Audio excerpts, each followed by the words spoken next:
No ano de 1607 foi fundado o primeiro assentamento inglês permanente nas Américas, ou Novo Mundo, como era conhecido na época. Chamado Jamestown, os primeiros colonos a se instalarem nas novas terras eram todos homens, e a falta de mulheres já estava criando muita confusão. Para resolver o problema, a London Company encorajou mulheres inglesas a se mudarem para a América, ao mesmo tempo que sanava a procura dos homens por uma esposa, mas não saiu como esperado. Sejam bem-vindos! No vídeo de hoje vou te contar sobre os navios de noivas de Jamestown de 1620 e eu conto com o teu like. Agora, sem mais demora, vamos para a história.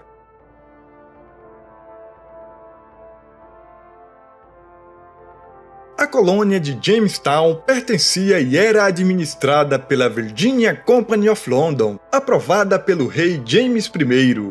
A Company of London era uma empresa que permitia que qualquer pessoa com dinheiro investisse na colonização do Novo Mundo. Nos primeiros anos, algumas poucas mulheres fizeram a viagem para Jamestown sozinhas. As primeiras colonas chegaram em 1608, muitas delas a bordo de uma frota de 5 navios que reabasteciam a colônia. O primeiro casamento em Jamestown ocorreu naquele mesmo ano entre um dos recém-chegados, uma empregada doméstica chamada Anne Burras e um carpinteiro chamado John Leyden. No entanto, em 1618, a administração na Inglaterra resolveu que mais mulheres colonas ajudariam Jamestown a crescer mais rapidamente, proporcionando estabilidade social e cultural e encorajando mais homens a se estabelecer na colônia, formar família e permanecer na Virgínia. E embora as relações entre mulheres nativas e colonos europeus não fossem totalmente inéditas, elas eram geralmente desaprovadas devido à tensão entre os dois grupos.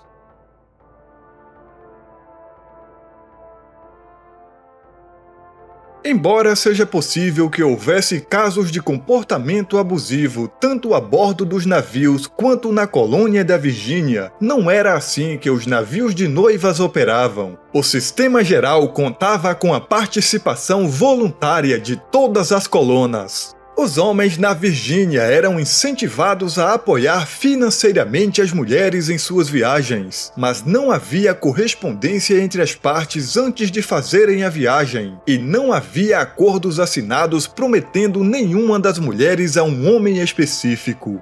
Em vez disso, as recém-chegadas a Jamestown iriam morar com uma família já estabelecida, dando-lhes a chance de se familiarizar com a vida no Novo Mundo e com seus vizinhos, antes de conhecer qualquer cônjuge em potencial. Esta não foi uma escolha fácil para as mulheres inglesas na época. A vida cotidiana do outro lado do Atlântico era pouco compreendida para o europeu nesse período, e muitas das histórias que chegaram até eles destacavam a estranheza e o perigo da vida nas Américas. Algumas dessas histórias eram verdadeiras, é claro, mas também muito dramáticas e cheias de acontecimentos. Contos da vida nas Américas vendiam muitos jornais, então eram apresentados com mais frequência.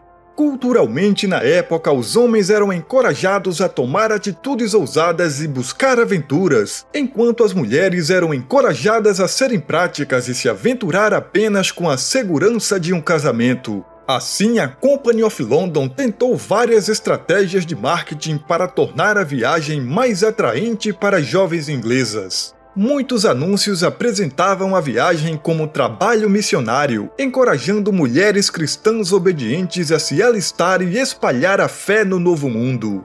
As mulheres também tiveram uma visão de como seria seu futuro depois de se casarem com um colono da Virgínia. Elas seriam donas de uma casa com criados para ajudá-las a cuidar de seus terrenos e jardins. A terra que ainda não era reivindicada pelos aristocratas era extremamente difícil de conseguir na Inglaterra. Para a maioria das mulheres que não eram nobres, ficar na Europa significava uma vida inteira limpando as casas ou criando os filhos dos ricos. Mudar-se para as Américas então era a única maneira de terem uma chance de alcançar um melhor status. Ser uma mulher europeia nas colônias deu a elas considerável poder social e político, muito mais do que a maioria das mulheres jamais poderia esperar ter na Europa, mesmo que tivesse se casado com um aristocrata.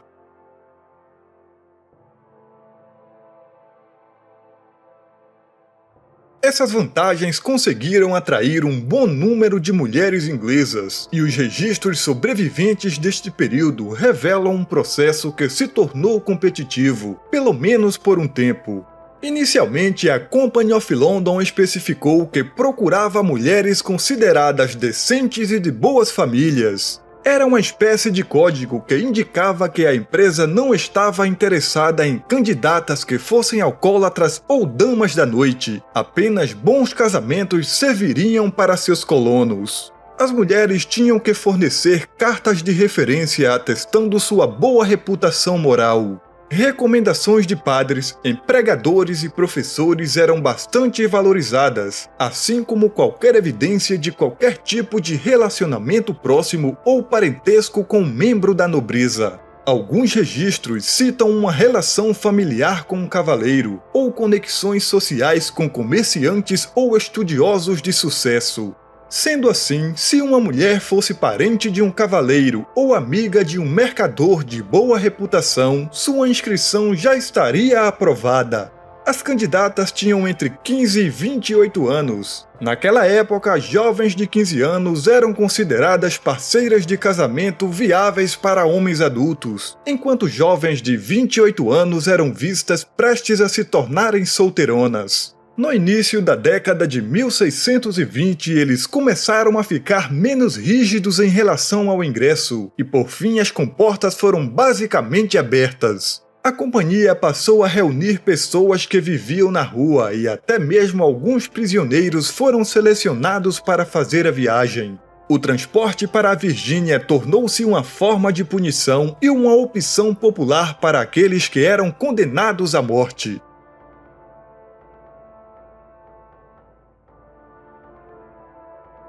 Embora os registros indiquem que todas as mulheres que se aventuraram em Jamestown entre as décadas de 1610 e 1620 eram participantes voluntárias, nem todas ficaram felizes quando partiram para a viagem. Em 1621, 3 navios trouxeram um total de 57 mulheres solteiras para Jamestown, algumas das quais eram viúvas. Um desses navios, o Marmaduke, não tinha suprimentos necessários. Assim, as mulheres descobriram que não tinham nada do que precisavam para a longa jornada. Muitas delas chegaram à Virgínia apenas com as roupas do corpo. Muitos dos novos colonos europeus na Virgínia faleceram com extrema rapidez, às vezes dias ou semanas após sua chegada. Doenças novas e exóticas e ataques de tribos locais eram questões sérias. Qualquer um que sobrevivesse mais de um ano nas Américas seria considerado resistente. Um ataque da tribo Powhatan em 1622 a assentamentos ingleses na Virgínia dizimou quase 2/3 da colônia. Embora Jamestown tenha sido poupado, o conflito foi um golpe devastador para a Virginia Company of London. Em 1624, a empresa perdeu seu alvará e entregou toda a sua colônia ao rei James I, e permaneceu sob controle real até a Revolução Americana em 1776. Assim foi a vida das noivas de Jamestown nos navios e na colônia inglesa nas Américas. Se você quer criar um negócio na internet contando histórias e ter a possibilidade de ganhar dinheiro com o YouTube, clique no link do comentário fixado e saiba como. Eu fico por aqui e te peço para deixar o like e se inscrever no canal para receber todos os vídeos. Nos vemos na próxima história.